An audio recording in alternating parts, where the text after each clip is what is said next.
ঐকমত্য কমিশনে বিভিন্ন ইস্যু নিয়ে অনেকে আজকে কথা বলছেন, কিন্তু জনগণের কল্যাণের কথা কেউ বলছেন না। জ্ঞান ভিত্তিক শিক্ষার কথা বাংলাদেশ জাতীয়তাবাদী দলের ভারপ্রাপ্ত চেয়ারপারসন জনাব তারেক রহমান সাহেব প্রথম প্রণয়ন করেছিলেন। যুবপথ আন্দোলনের শরীরদেরকে সঙ্গে নিয়ে আজ থেকে 4 বছর আগে রাষ্ট্র সংস্কারের 31 দফা কর্মসূচি দিয়েছিল। এই রাষ্ট্রের সংস্কার গণতান্ত্রিক ভিত্তিক আইনের শাসন, ন্যায় বিচার, দুর্নীতিমুক্ত সমাজ ব্যবস্থা গঠনের জন্য, মানুষের নিত্য নৈমিত্তিক চাহিদা পূরণের লক্ষ্যে, শিক্ষার প্রসারের জন্য জ্ঞান ভিত্তিক শিক্ষার কথা বাংলাদেশ জাতীয়তাবাদী দলের ভারপ্রাপ্ত চেয়ারপারসন জনাব তারেক রহমান সাহেব প্রথম প্রণয়ন করেছিলেন।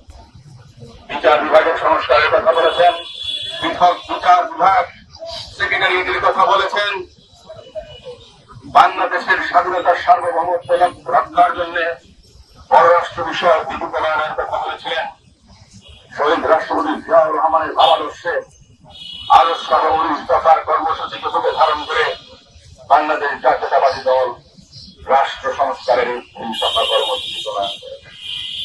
আমরা অন্তর্বর্তীকালীন সরকার হওয়ার পর জাতীয় ঐকমত্য কমিশনে বিভিন্ন ইস্যু নিয়ে অনেকে আজকে কথা বলছেন, কিন্তু জনগণের কল্যাণের কথা কেউ বলছেন না।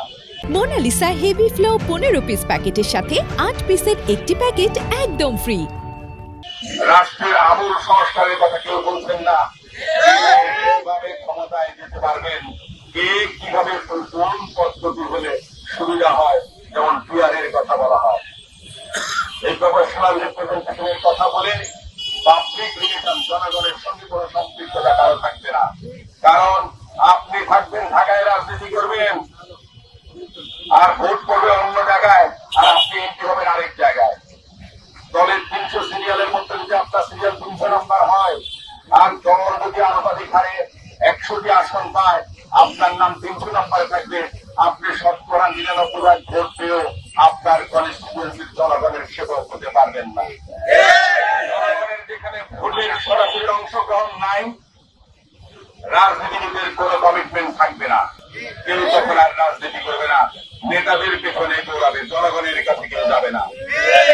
এই ধরনের হঠকারী সিদ্ধান্ত যারা নিচ্ছেন, যারা গোয়াত্তরি করছেন, তারা ফেসিস ফেরত আসার জন্য নতুন কোনো ষড়যন্ত্র করছেন।